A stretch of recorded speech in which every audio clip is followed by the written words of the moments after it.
제가 사실 며칠 동안 이거는 그냥 보도 안 해주셨으면 좋겠는데, 며칠 동안 집에 안 들어갔잖아요.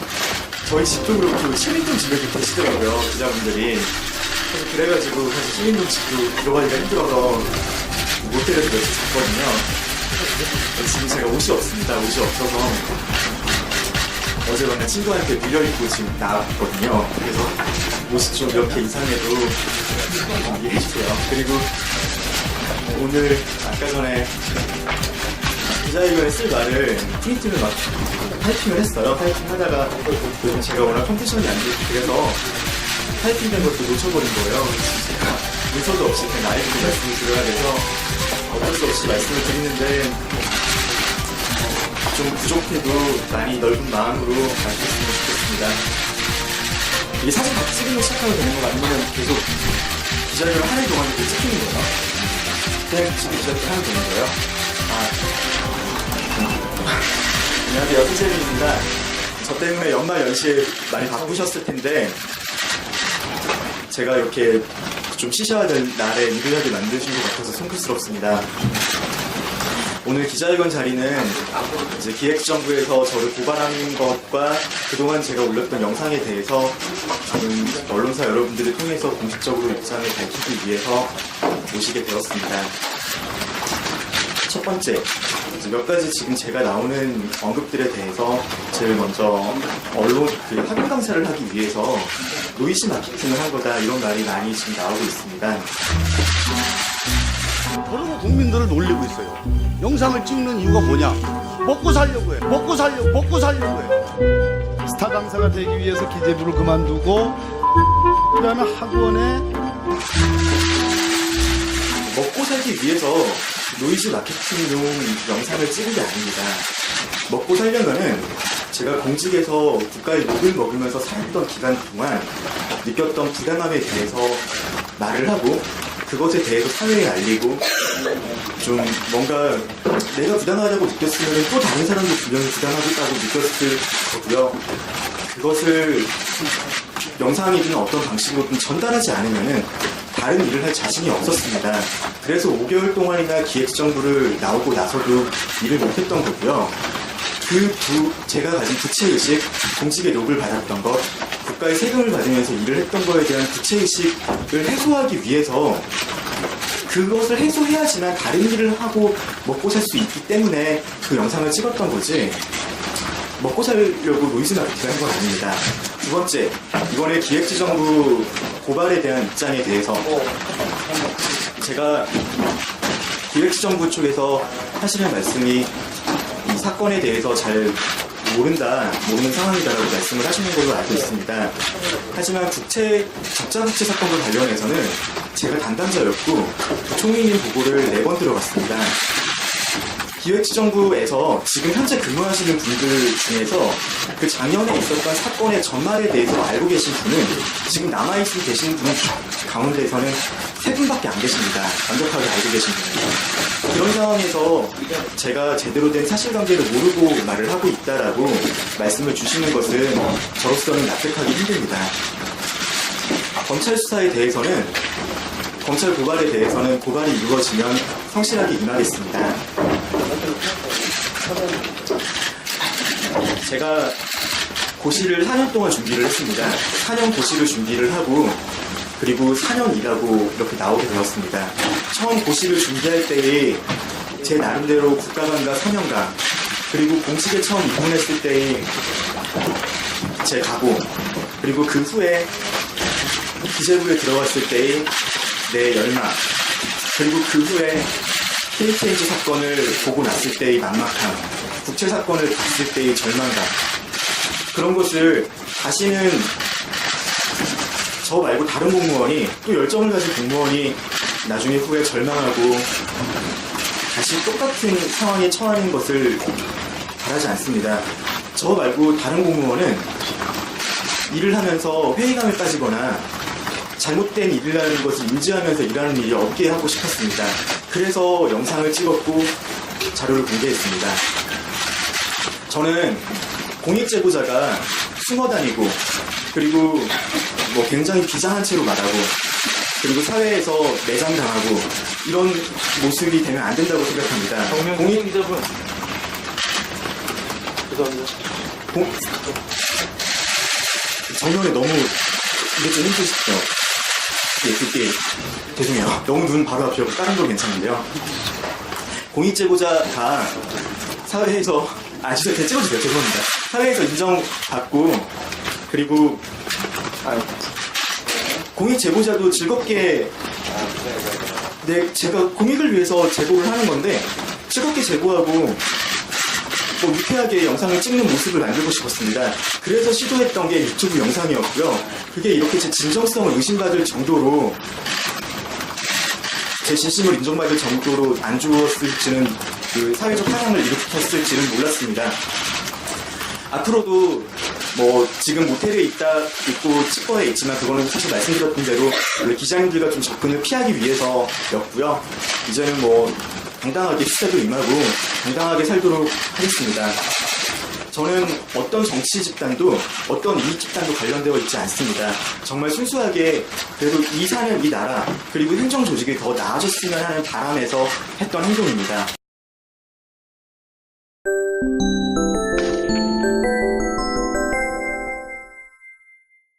국제부에서 해명 자료라고 해서 뭐 종합적인 상황을 고려해서 바이백을 취소했다. 그리고 국제선도 결국 실행되지 않았기 때문에 제가 뭐 예군 논의를 거쳐서 실행되지 않았기 때문에 그런 거다 했는데 사실 왜 실행하지 않았는지 그리고 왜 바이백을 취소하지 않았는지 내용은 없었습니다.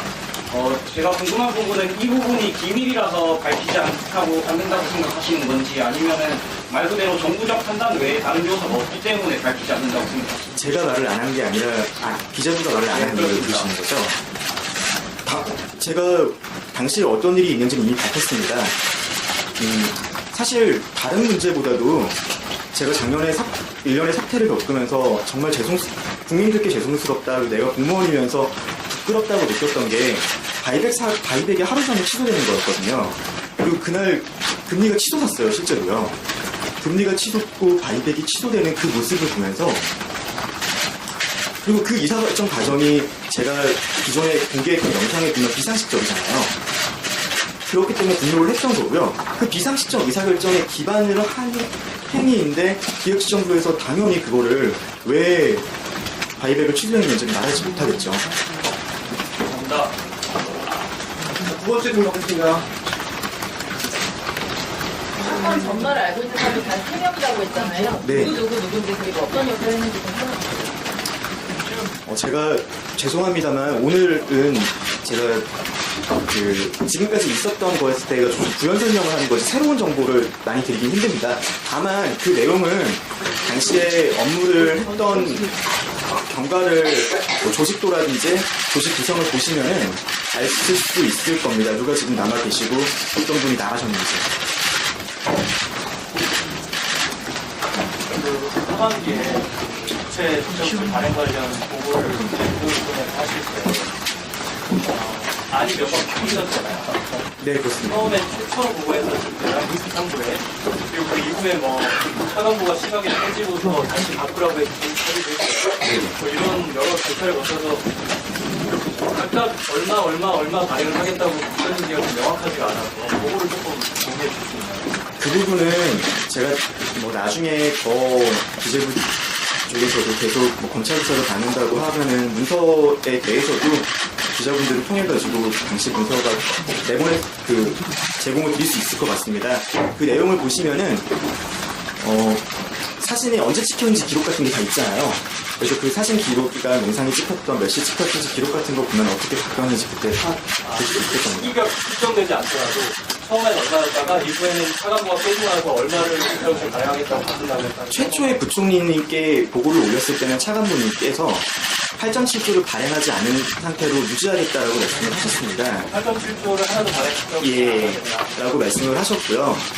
그때 일이 있으신 후에 제가 이미 이건 다 글에 나와 있는 거지만 수출입은행에서 간부회의를 하시면서 그때 한번 그런 일을 겪으셨고 그 다음에 국회 328이라는 곳에 기획시정부가 쓸 수 있는 컴퓨터 공간이 있습니다.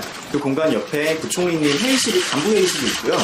그 간부 회의실에서 부총리님께서 이제 언급을 하시는 거를 당시에 저도 뒤에서 해석을 하고 있으면서 들었죠. 그때 하셨던 말씀이 그 내용입니다. 이때 도발 때 발행을 안 한다고 했던 거예요? 그때는 이미 한번 차관보님께서 깨져가지고 오셨고요. 깨졌다는 말이 이렇게 원래 그랬으면 차관보님께서 한번 질책을 받고 오신 상황이었고요. 수출은행에서 1차 주택 때는 하나도 발행 안 하겠다고. 그렇습니다. 그리고 두 번째 때는 이제 차관보님께서 안 되겠다. 실무진들 다 같이 들어가자라고 해서 사안이 좀 구체가 복잡합니다. 아는 사람들 말고는 거의 잘 모르거든요. 그래서 차관보님께서 차관보님이랑 국장님, 국책과장님, 그리고 저 이렇게 4명이 보고에 들어갔습니다. 그때 두 번째는 얼마 하겠다고? 두 번째 때 부총리님께 보고를 드리기로는 최대한 발행할 수 있는 한도를 만들어 오겠다라고 말씀을 했습니다. 그 다음에 얼마요? 이렇게. 그 다음에는 부총리님께 보고를 하면서 부총리님께서 계속 저는 사실 얼마 이런 것보다도 GDP 대비 채무 비율 때문에 채권 발행량을 줄여야 한다는 것으로 당시 상당히 많은 공무원으로서의 회의감을 느꼈습니다. GDP 대비 채무 비율을 그러니까 낮추면 안 된다. 낮추게 되면 작년 말 기준으로. 2017년에 낮추면 안 된다라는 말씀을 하셨고 그 다음에 어떻게 계산이 됐냐면요. 부총리님께서 39년 제 올렸던 영상에 보면 숫자가 나왔을 때 39.4라는 숫자를 주시면서 그 숫자를 달성하기 위해서 적어도 그 위로는 올라가야 된다라고 말을 하시면서 그러기 위해 발행해야 되는 국채 발행 액수를 결정을 해라라고 말씀을 하셨던 거죠. 그래서 그거에 맞춰서 그 다음에 액수가 최종적으로 제가 계산했던 거 올렸던 메모에 잠깐 올라갔던 거 있습니다. 예, 맞습니다. 그게 당시에 국장님이 지시해 주셨던 퍼센트 비율을 맞추기 위한 결정된 액수보다는 채무 비율을 기준으로 해서. 예, 채무 비율이 먼저 결정이 됐고 그 채무 비율에 맞춰서 액수를 결정하라고 하셨습니다. 질문 좀 드리겠습니다. 저기 그 기재부 설명하기로는 그게 정상적인 토론 과정이었고 또 그 기재부 의견이 나중에 상당히 많이 다 관철된 거고 강압적인 심지였으면 그 관철될 리가 있겠느냐 그렇게 말하고 있고 또 이제 그게 박근혜 정권 마지막 연도이기도 하지만 또 이게 문재인 정부의 첫 해잖아요. 그래서 굳이 그걸 채무 비용이 높일 필요 없다 그렇게 해명하고 있는데 거기에 대한 입장은 그게 지금 또 전원들 지금까지 증거로 제시한 게 다 전원이고 이렇게 들었다가 많았는데 또 구체적인 증거를 더 제시할 게 있으신가요? 제가 근데 계속 들었다라고 저는 말하지 않았습니다. 그러니까 제가 들었던 건 부총리님께 들었던 거죠. 제가 어떤 사람한테 전해드린 게 아니라 청와대에 제 눈앞에서 부총리님께서 말씀을 하셨고 청와대 같은 경우도 누가 들었다가 아니라 제 옆에서 청와대랑 통화를 하고 계셨습니다. 국장님이요. 제 옆에서 과장님, 국장님이 청와대랑 통화를 하시고 통화 끊고 다들 통화 끊고 부당한 지시 받으면 하지 않습니까? 그런 식의 내용까지 다 들었습니다. 이거를 누구로부터 전해 들었다라고 말을 하는 거는 저는 상당히 납득할 수 없습니다. 전해드린 게 아니라 제가 직접 겪은 일들입니다. 그리고 두 번째, 청와대로부터 결국 이 의견이 관철됐다고 말을 하는데요. 제가 당시에 분노를 했던 이유 중에 하나가 기본적으로 제가 길게 썼던 글이 있어요. 글을 보면 당시에 적자국채 과정이 나와 있는데요. 적자국채 과정에서 중요했던 거는 결국 부총리님께서 의사결정을 하십니다. 이거는 그 전에 어떤 게 있고 GDP 대비 채무 비율을 말씀하시는 건 분명히 문제였지만 부총리님께서 그래 그러면 그냥 발행하지 말자라고 해버리셨단 말이에요. 해버리셨음에도 불구하고 그 다음에 청와대에서 직접 과장님, 국장님들한테 전화를 걸어서 보도 자료 취소해라. 그때 제 기억에 12월 발행 계획이 나오는 날이었을 겁니다. 12월 발행 계획이 나오는 날 엠바고가 걸려있는 시점이 있었고 엠바고 시점 보통 1시간 전에 배포가 됩니다. 배포가 된 후에 엠바고가 풀리기 전에 과장님이 기자분들 몇몇에게 연락을 돌린 걸로 알고 있어요. 당시에요. 연락 돌려서 이거 기자 지금 내리면 안 되냐. 아예 그냥 취소하면 안 되겠냐. 그때가 청와대에서 전화를 받으셔서 했던 행동이거든요. 거기서 또 한번 확인을 해보시면은 그때 진짜 그런 오히려 기자분들이니까 더 그때 내용을 알 수 있지 청와대 않겠습니까? 누군지 특정을 해줄 수 있으신가요? 네, 청와대 누군지 특정을 해줄 수 있으세요? 차영환 비서관님이었습니다. 차영환 비서관님이었습니다. 질문을 시작하면 2개만 더 받겠습니다. 2개만 더 할게요. TV조선 최윤전인데요. 네. 전 사무관님은 박근혜 정부의 마지막 해프치 됐다라고 말씀하셨는데 지금 기재부는 해명자에서 문재인 정부 첫 해로 잡힌다 이렇게 말을 했거든요. 뭐가 맞는 겁니까? 두 개가 동시죠. 두 개가 동시인데 문제는 뭐 제가 짧게 올렸던 그 영상 그 카톡에 있는 내용에도 있지만 결국은 문재인 정부 첫 해라고 하더라도 나중에 GDP 대비 채무가 올라가면 정권에 안 좋습니다. 마찬가지잖아요. 그게 더군다나 겹쳐있는 해면은 더 그거를 뭐 평가하기 좋은 거고 겹쳐있지 않고 문재인 정부가 첫 해라고 하더라도 앞으로 정권이 지나가면 지나갈수록 GDP 대비 채무 비율이 더 많이 올라가는 모습을 보이면은 좋지 않은 건 마찬가지입니다. 사실 그것은 해명이 될 수 없다고 생각합니다. 중앙에서 바뀌는데요. 그 국민권익위원회 등을 통해서 법적으로 공익신고자 신분에 요청할 계획이 있으신지랑 그냥 오늘 뒤집어 고발했는데 그거에 대해서 좀 신고로서 배신감 같은 거 느끼지는 않으시는지. 첫 번째로 그 공익신고는 제가 나오기 전에 그렇게 경황이 없어서 이렇게 발언을 할 때 제대로 알아보지 못했습니다. 그런데 절차를 거쳐야 된다고 해서 공익신고에 대한 절차는 지금 밟겠습니다. 밟아서 받을 수 있는 법적 보호는 저도 받고 싶습니다. 그리고 그 뭐 친정에 대한 배신감이라고 하셨는데 제가 죄송하죠. 제가 죄송합니다. 또 뭐 어제도 좀 마음이 아팠던 게 다 아는 분들이거든요. 보도자료가 나와도 다 아는 분들 성함이 적혀있고 저 때문에 지금 분명히 기재부도 안 좋은 상황일 거고 오히려 제가 죄송합니다. 그렇지만 그 기다리고 참 5개월 동안 언제 발언을 이거를 말을 해야 되나를 좀 고민을 많이 했어요. 이거를 발언을 하지 못하면은 저는 계속 다른 일을 못할 것 같거든요. 부채의식을 지고 있는 상황이고요. 그래서 나름대로 부총리님 바뀌시고 차관님 바뀌시고 차관분이 바뀌신 후에 시기를 맞춰서 공개를 하려고 했던 겁니다. 카메라를 내려주세요. 그래서 오히려 기재부에서 오늘 이제 그 사무관님하고 연락하지 않았다 이후에 그렇게 얘기했는데 혹시 윗선에서 뭐 권선동 국장님이라든지 아니면 다른 분들이 연락하시거나 윗선에서 좀 압력은 없었나요? 저 핸드폰이 아예 없습니다. 자, 오늘 질문 여기까지 하겠습니다. 오늘 김학무 기자와 하는데 어떤 김학록 관련 해명은 제가 작성한 게 아니기 때문에 어떤 내용이 들어가 있을지는 모릅니다. 다만 그 뭐 경과에 대해서 당시에 저희가 상당히 부담스러워 저희 구도 업무를 하는 실무자들이 다 이건 문제가 있다고 생각을 하고 있었고 납득할 수 없는 상황이었거든요. 그리고 그런 내용이 담겨 있었습니다. 자, 죄송합니다. 그리고 마지막으로 한마디 드리면은 뭐 다른 것도 다 그렇지만 사실 저는 이미 사실로 밝혀진 바이백 취소권 있지 않습니까? 바이백 취소에 대해 가지고 오늘도 뭐 어떤 분께서 바이백 취소는 뭐 별게 아니다라고 말씀을 하셨는데 바이백 자체는 뭐 말씀하신 것처럼 큰 의미가 없을 수 있습니다.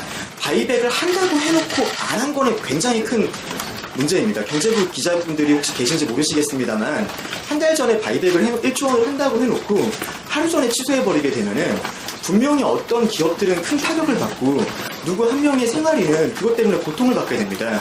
그런 것을 기재부에서 납득할 수 없는 의사결정 과정을 거쳐서 취소가 되고 그것 때문에 국가 경제에 실질적으로 금리가 뛰는 모습을 했다는 것만으로도 저는 죄송스러웠고 그 의사결정 과정에 대해서 다시는 그런 일이 반복되지 않아야 된다고 생각합니다. 저는 뭐 영상에도 몇 번이나 밝혔지만 딱히 다른 의도가 없습니다. 정치적 계속 말씀드리지만 정치적 세력도 없고요. 정말 단 하나 제가 이렇게 나섬으로 인해서 같은 일이 반복되지 않고 우리 사회가 조금 더 합리적이고 조금 더 나은 공무원 구조가 됐으면 좋겠습니다. 제가 글에도 썼지만 중요한 건 정권이 아니라 의사가 결정되는 시스템이라고 생각하고 시스템 속에서 일을 하는 한 명 한 명 사람의 모습이라고 생각을 합니다. 그래서 그 글에서도 그 결정이 막히는 데까지 막아주셨던 수많은 공무원분들의 모습이 있어서 최악의 결정까지는 안 갔던 거고요. 그럼에도 제가 이 이야기를 했던 거는 그 의사결정이 너무나도 납득되지 않아서, 그리고 그 납득되지 않는 과정에서 바이백 취소라는 이미 돌이킬 수 없는 하나의 잘못을 이미 저질렀던 상황이 돼버렸습니다. 그런 게 다시 반복되지 않았으면 좋겠습니다. 제가 영상을 올렸던 건 그런 이유였습니다. 비록 처음에 좀 이렇게 공식적인 게 아니라 개인 유튜브에 영상을 올리고 조금 격식을 갖추지 않은 상태로 많이 접근을 하고 이야기를 드리려고 했습니다. 저는 공익신고자가 저로 인해서 또 다른 공익신고자가 나왔으면 좋겠습니다. 제가 여기서 신재민이 고발당하고 뭐 법적 절차를 받고 그리고 되게 사회적으로 안 좋게 되고 하면은 그 다음에 또 어느 누가 용기를 내겠습니까? 저는 그렇게 먼저 나와서 용기를 내고 만들고 싶은 사람이 되고 싶었습니다. 감사합니다. 이제 사찰 정권, 위선 정권에 덧붙여 또 하나의 이름을 붙일 내부 고발자가 또다시 나타났습니다. 신재민 전 기재부 사무관입니다. 한마디로 지금 연이어 이루어지고 있는 청와대의 무소불위 권력 남용에 대한 내부 제보자가, 내부 고발자가 줄을 잇는 그런 형상입니다. 청와대의 무소불위 권력 남용, 이미 아시다시피 사찰입니다. 거기에 덧붙인 것은 한마디로 국가 재정을 분식하는 국가 재정 조작이라고 말씀드릴 수 있습니다. 신재민 전 사무관은 두 가지를 폭로했습니다. 하나는 KTNG에 대한 그 사장 교체의 시도고, 또 하나는 나라빚을 늘려서 정권 지지율 유지를 제고하려고 했다는 것입니다. 결국 한마디로 국가 재정을 조작해서 국민의 여론을 바꿔보겠다는 아주 무서운 그런 재정 조작의 시도였다고 봅니다. 저는 이 재정 조작 정권이라는 것을 우리가 하나 더 붙일 수 있다. 사찰 정권, 위선 정권, 그리고 재정 조작 정권의 실체를 우리는 밝혀야 된다고 생각을 합니다. 이제 지금 운영에서 나타난 여러 가지 사실에 비추어서 한 축으로는 청문회와 국정조사, 그리고 특검 도입을 우리가 추진하는 것은 물론이고, 신재민 사건에서 나타나는 우리 여러 가지 진실을 밝히기 위해서 관련 상임위들의 또 소집이 불가피하다는 말씀을 드립니다.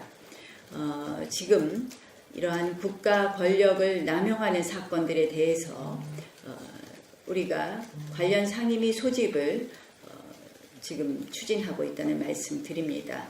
국회에서 기재위 등 관련 상임위 추진을 한 축으로 하면서 한 축으로는 특검 도입에 대해서 신중하게 검토하고 있다는 말씀을 드립니다. 이 신재민 사건에 대해서는 조금 더 자세히 말씀들을 하시겠지만, 한마디로 통계 조작을 통해서, 국가 재정 조작을 통해서 정권의 어떤 여론조사 지지율을 유지하려고 했다는 점에서 매우 심각하게 보아야 된다고 생각을 합니다. 이 부분에 대해서 앞으로 국회 차원에서 진실을 밝히는 것은 물론이고, 이것이 국회 차원의 진실을 밝히는 것이 부족하다면 감사원의 감사로까지 이어질 수 있다는 말씀을 드립니다. 이제 이 정권의 이 권력 남용이 하나둘씩 밝혀지고 있는 이 상황에서 저는 내부 고발자들이 줄을 이을 거라고 생각을 합니다. 자유한국당은 이러한 부분에 유념하면서 국민과 함께 이 정부의 진실을, 그리고 이 정부의 실체를 여러분들과 함께 보여내겠습니다.